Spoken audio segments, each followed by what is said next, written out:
शोर मचाकर जीत हासिल करना आसान है, पर बिना आवाज के दुश्मन को मात देना एक पहचान है। चाणक्य की नीति यही सिखाती है, सलीके से चलो, जीत खुद पास आती है। क्या आप जानते हैं कि किसी भी शत्रु को बिना लड़े, बिना शोर मचाए कैसे बर्बाद किया जा सकता है? जी हां, ये एक ऐसा राज है जो हजारों साल पहले हमारे महान गुरु चाणक्य ने बताया था। ये वह तरीका है जो न सिर्फ युद्ध में बल्कि हर जिंदगी के संघर्ष में काम आता है। आज हम जानेंगे चाणक्य नीति के उन रहस्यों को जो किसी भी दुश्मन को उसके ही खेल में मात देने की क्षमता रखते हैं। अगर आप भी चाहते हैं कि आपके रास्ते में कोई मुश्किलें ना आएं, तो इस वीडियो को अंत तक देखिए। हम आपको बताएंगे वो तरीके जिनसे आप बिना किसी शारीरिक संघर्ष के अपने शत्रु को हरा सकते हैं। नमस्कार दोस्तों, मैं आपका स्वागत करता हूं इस वीडियो में, जहां हम एक बहुत ही खास और महत्वपूर्ण विषय पर बात करेंगे। चाणक्य, जो कि एक महान आचार्य, रणनीतिकार और राजनीतिज्ञ थे, उन्होंने अपनी नीति और ज्ञान से न केवल भारत बल्कि पूरी दुनिया को प्रभावित किया। उनका एक बहुत ही प्रसिद्ध कथन है, अपना भविष्य खुद बनाओ। आज हम उनके उन सिद्धांतों को समझेंगे जो हमें न सिर्फ शत्रु से बचने की कला सिखाते हैं, बल्कि उन्हें बिना लड़े हराने के उपाय भी बताते हैं। चाणक्य का पहला सिद्धांत, शत्रु को समझो। चाणक्य कहते थे, जो व्यक्ति अपने शत्रु को नहीं समझता वह कभी भी जीत नहीं सकता। इसका मतलब यह है कि अगर हमें अपने शत्रु को बिना लड़े हराना है, तो हमें पहले उसे समझना होगा। हम यह जानें कि उसका उद्देश्य क्या है, वह किस ताकत पर विश्वास करता है और उसकी कमजोरियां क्या हैं।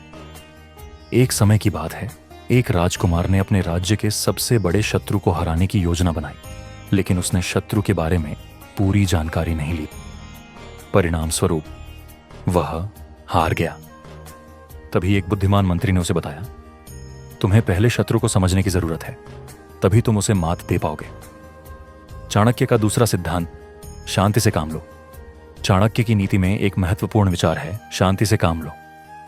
वह कहते थे कि कभी भी गुस्से में आकर या शोर मचाकर किसी का नाश नहीं किया जा सकता।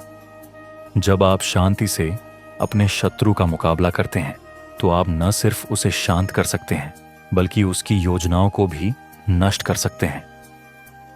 चाणक्य ने एक बार एक शत्रु को शांति से हराया था।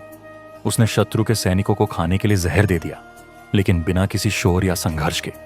इस तरह शत्रु खुद ही नष्ट हो गया। चाणक्य का तीसरा सिद्धांत, अपने आंतरिक शत्रु से निपटें। चाणक्य कहते थे, जो व्यक्ति अपने अंदर के शत्रु को पहचानता है, वह बाहर के शत्रु को कभी भी हरा सकता है। यह सिद्धांत जीवन के हर क्षेत्र में लागू होता है। जब हम अपने अंदर की कमजोरी, डर और असुरक्षा को समझते हैं, तो हम अपने बाहरी शत्रु को भी हराने में सक्षम होते हैं। चाणक्य ने एक बार अपने शिष्य से कहा, तुम अपने अंदर के डर से लड़ो और फिर कोई बाहरी शत्रु तुम्हारा कुछ नहीं बिगाड़ सकता। चाणक्य का चौथा सिद्धांत, शत्रु को उसके ही हथियार से हराना। चाणक्य की नीति के अनुसार कभी कभी हमें शत्रु को उसके ही हथियार से हराना पड़ता है। इसका मतलब है कि अगर आपका शत्रु किसी चाल या रणनीति का इस्तेमाल कर रहा है, तो आप उसी का इस्तेमाल करके उसे मात दे सकते हैं। चाणक्य ने एक बार एक बहुत बड़े शत्रु को उसी के तरीके से हराया।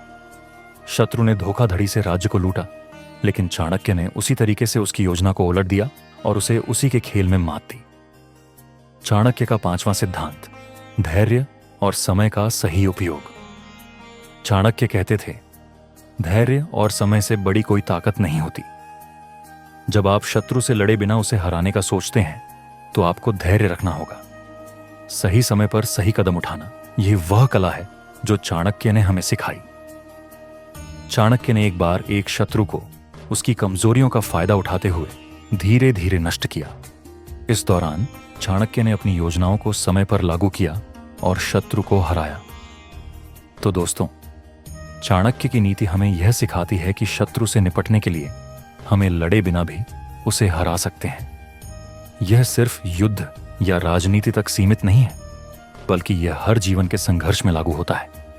अगर हम अपने शत्रु को समझें, धैर्य रखें और सही समय पर सही कदम उठाएं, तो हम बिना किसी शोर के उसे नष्ट कर सकते हैं। चाणक्य का कहना था, जो व्यक्ति अपने शत्रु को समझता है वह उसे कभी भी हराने में सक्षम होता है। तो अगली बार जब आप किसी मुश्किल का सामना करें तो याद रखें, चाणक्य की यह नीति आपका मार्गदर्शन करेगी। अगर आपको यह वीडियो पसंद आया हो तो कृपया लाइक और सब्सक्राइब जरूर करें। साथ ही इस वीडियो को अपने दोस्तों के साथ शेयर करें ताकि यह ज्ञान और भी लोगों तक पहुंच सके। धन्यवाद।